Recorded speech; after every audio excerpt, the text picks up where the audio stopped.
महाराष्ट्रातील बीड जिल्ह्यातील आष्टीतील रहिवासी असून मुंबई येथे संघर्ष योद्धा मनोज दादा पाटील यांच्या मराठा आरक्षण घेतल्या संदर्भातल्या आंदोलनाला सहभागी झाला असून हे आंदोलन एवढे तीव्र झाले असून एक मराठा तर 1 कोटी मराठा आणि माझी त्या ॲडव्होकेट गुरुरत्न सदावर्तेला माझी अशी भावना असून हे सदावर्त्या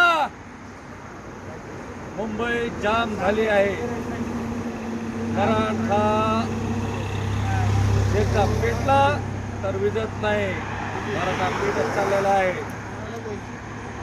महाराष्ट्राचे मुख्यमंत्री आदरणीय देवेंद्रजी फडणवीस साहेबांना माझी मागणी आहे. फडणवीस साहेब, मराठ्यांना आरक्षण द्या. आम्ही नक्कीच तुमचा बहुमान करू, तुम्हाला दैवत समजू. तुम्ही आरक्षण द्या. रस्ता हा मराठा एकदा पेटला तर विजत नाही. आणि आमचे मनोजदादा जरांगे पाटील या आझाद मैदानावर उपोषणाला बसले आहेत. त्यांना आमचा जाहीर पाठिंबा आहे. मनोजदादा जरांगे पाटील आझाद मैदानावर बसले आहेत. तुम्ही त्यांच्या उपोषणाची दखल घ्या. रस्ता तुम्हाला परिणाम भोगावे लागतील.